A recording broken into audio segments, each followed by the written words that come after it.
สบายดีกันตอนเย็นพี่น้องวันนี้จะกินพิซซ่านั่นสบายดีแล้วบอกสบายดีสบายดีจังไดให้ฟังน้อง โดนเติบแล้วบริเห็นสุดหล่อวันนี้จะกินพิซซ่าอีกแล้วพิซซ่านี้ก็น่าอันเป็นน้ำนัสไปละอันนี้บาร์บีคิวเด้อหน้าบาร์บีคิวเอเซเดเกรุนัสเดเปเปโรนีปาเปโรนี่คล้ายๆกับอันหน้ามันนี่คล้ายๆกับกุ้นเชียงบ้านเฮาแหละพี่น้องแต่ว่าโบเค็มนะหน้านี้ก็แซ่บคือกันหน้านี้เป็นหน้าอันอย่างกับคาร์มอนแฮมพี่น้องแ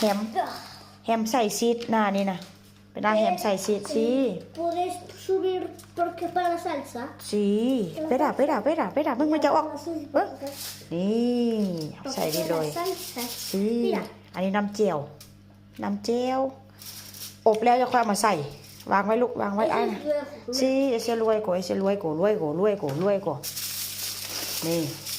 ตอนแรกก็ว่าจะเอาอันกุ้งใส่น้ำผัวบอกว่าบ่ต้องใส่ก็ได้กุ้งนะบ่ต้องใส่กินแบบนี้แหละว่าซั่นโน่เอ็นอตคุ้นโตโปเนเดชิมเขาใส่กุ้งอันนี้มันเป็นเนื้อลูกเอเซเดกาเน่โนปวยเดวะเลยไปฟ้ามันฮ้อนก่อนไหมลูกมันฮ้อนก่อนไหม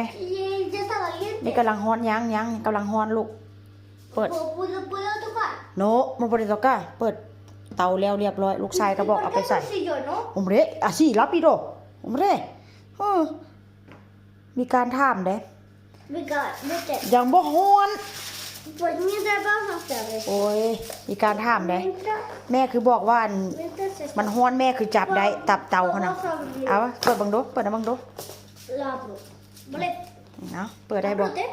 โดยเปิดไหมเอาเปิดได้บ่เมนูอาหารแรงกินซ้ำนี่ละa ver ese no así hombre voy a sacarla espera mira loco ya lo rompe ya no así primero saca aquí si no puede sacar มันต้องเปิดออกมันจิตเอาออกได้วะลูกมันจิตเอาออกได้วะจะเป็นฟาวนะเอ้ย mira es pequeño pero es pequeñoมันน้อยแต่มันกระแซบลูกวางไว้ไอ้นะฟดแต่ละมือนี่ฟดดำสุดหล่อนี่ก็เบิ้งบังดูซับนี้ก็พอแล้วกิน2 ถาดนี้ก็พอแล้วลูกเนาะอย่าไปจับมันจะไปจับหน้ามันจะแตก y la otra para mañana หน้าพิซซ่าหน้ายังเปปเปโรนี่